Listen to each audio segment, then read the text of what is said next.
Hello, this is Rich at Capital. Take you on a quick little tour here today. So this is actually our retail side of our building. This and I think the classroom together are probably a little over 4,000 some odd square feet, and people can come in and browse around and see all the various things that we sell. So these racks here, this is primarily all medication supplements, the smaller bags of Mega B powder here, the 10-pound boxes of Mega B pollen patties, the 40-pound boxes of Mega B pollen patties, the 50-pounders we keep in the big warehouse. We've got hive tools and frame spacers and bee brushes, a couple different styles of hive tools. We've got frame perches, mite testing jars, mite treatment medications. That's just the display of formic acid and Formic Pro and Apogard. And then we've got all of our protective gear. This is the try-on area, demo sizes and stuff. We're kind of low on protective gear right now. A couple of our mannequins, and then the two rows over there, it's all protective gear. This side here is all, a lot of this is honey packing stuff. So there's uncapping tubs that we make, pails for honey storage, 5-gallon, 2-gallon. These are actually the lids on this side, pails on the other side, bee cozies here, bottling pails, honey gates, at least the main, some of the honey gates. We keep quite a bit of overstock of those as well. And there's some more Formic Pro. Looks like we're low on Formic Pro right now. And then 4-way pallets in there. This pallet is normally full of sugar, and will be again. We'll be getting sugar in probably in the next couple weeks here, with pallets of sugar hopefully coming, if we can get that straightened out. Earlier in the year there was actually a strange shortage of sugar, and now it seems to have straightened up, and so we'll be getting back to pallets of sugar there. Normally this also has some filters and filter material and stuff like that. Wire rack for the various forms of wire, number 8 hardware cloth. Then we carry some other sizes as well. This is wire that cut to length. You buy it by the foot, typically.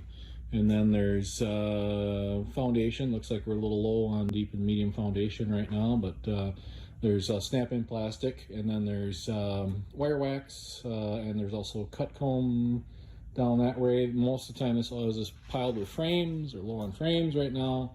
One-piece frames, a little low on those. Normally we have deeps and mediums, and one-piece frames, black and white as well.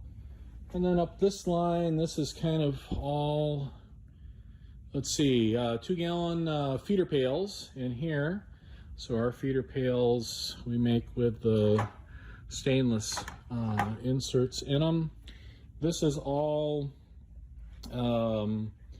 divided deep boxes. Some people call them resource hives and stuff.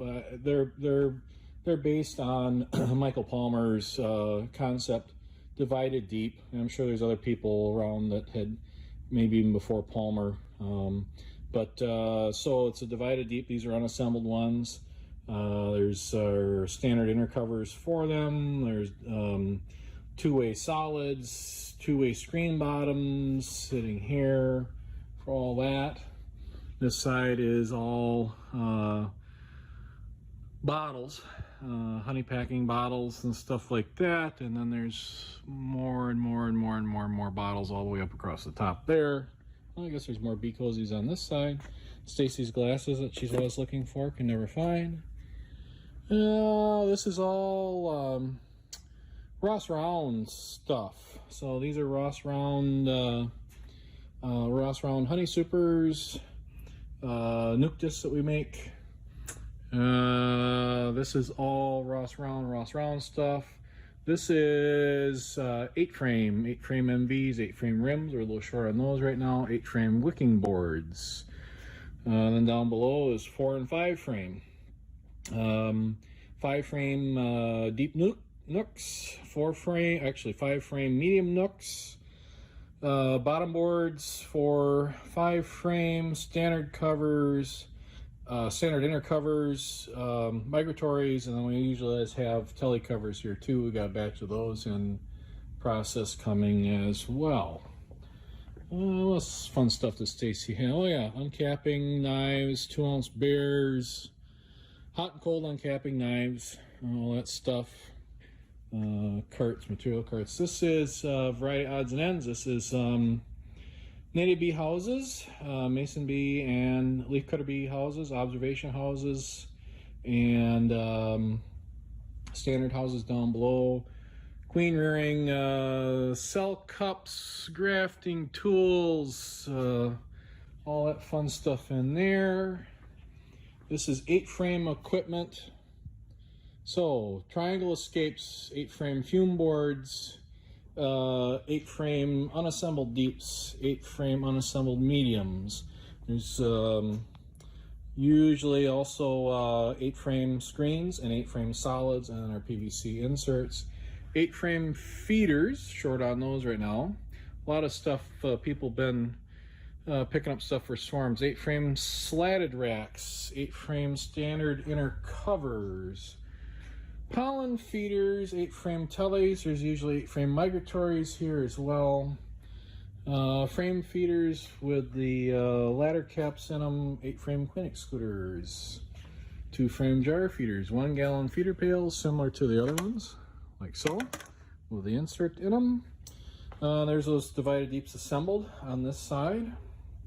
All that stuff. And then we go down here, we have queen castles. These take 2 frames each pocket. Mating nooks. So we make these mating nooks. These take a half frame, half length frame.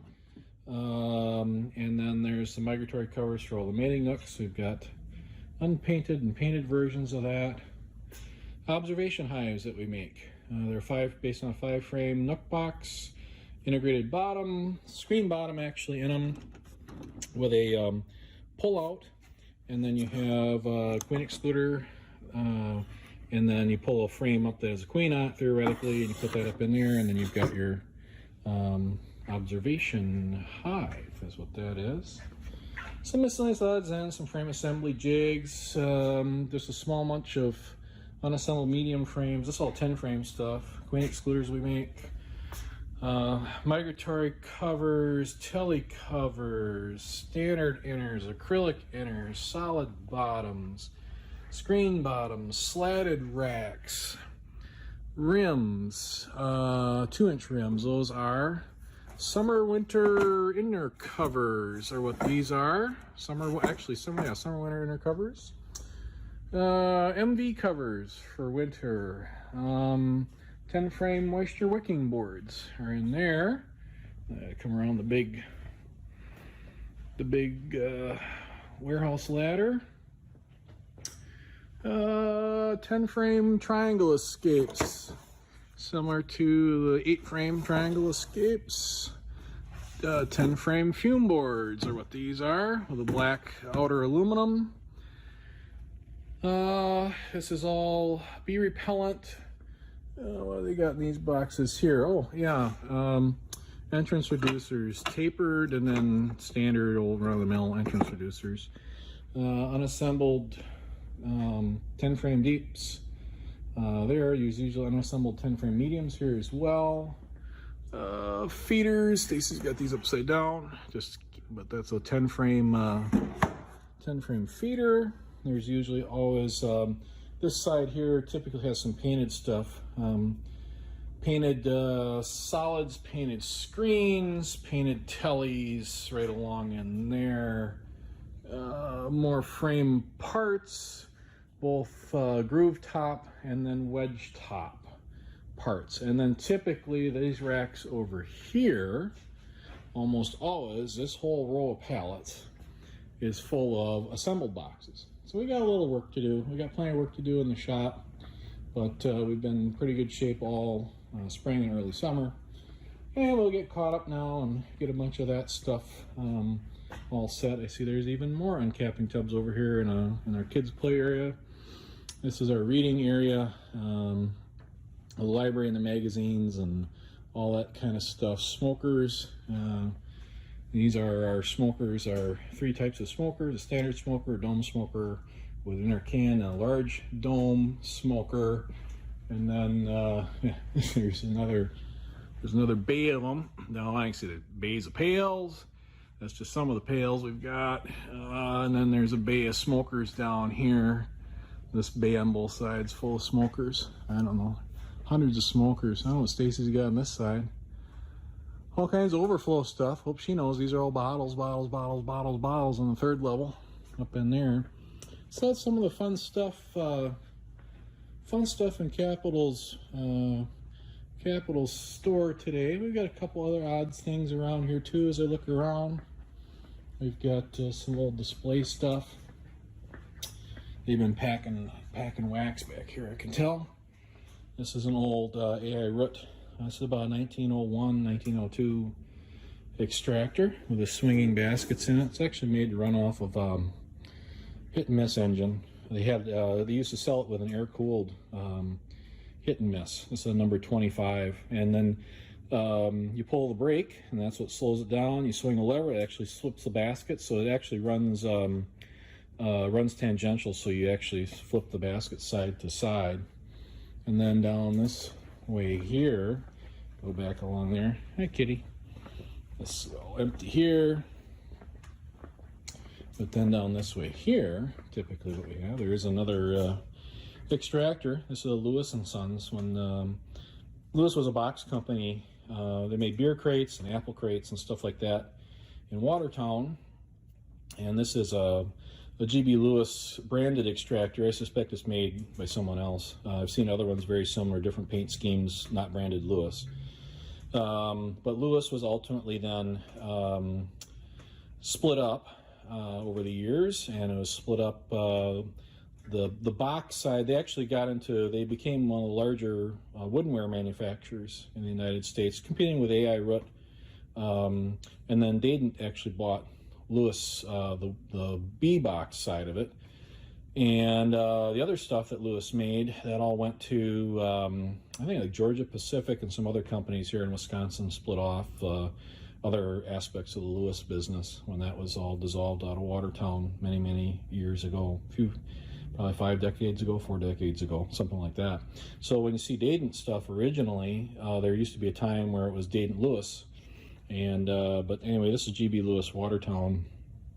This happens to be branded as a number 15 extractor. And this one also has a set of swinging baskets in it for it runs tangential, and then when you want to do the opposite side, you basically swing the baskets around, and then you can run on the other side without having to physically flip the frames. Again, I've seen some other extractors almost identical. You can see the gearing on here, the branding on the gearing. I'm 100% certain that these were made by another company and just painted and branded whatever, because Lewis wasn't into metal stuff. That wasn't what they did. So anyway, I thought a little tour around the big shop today, and at least the retail side and all the stuff that got going on here. And hope you enjoy it.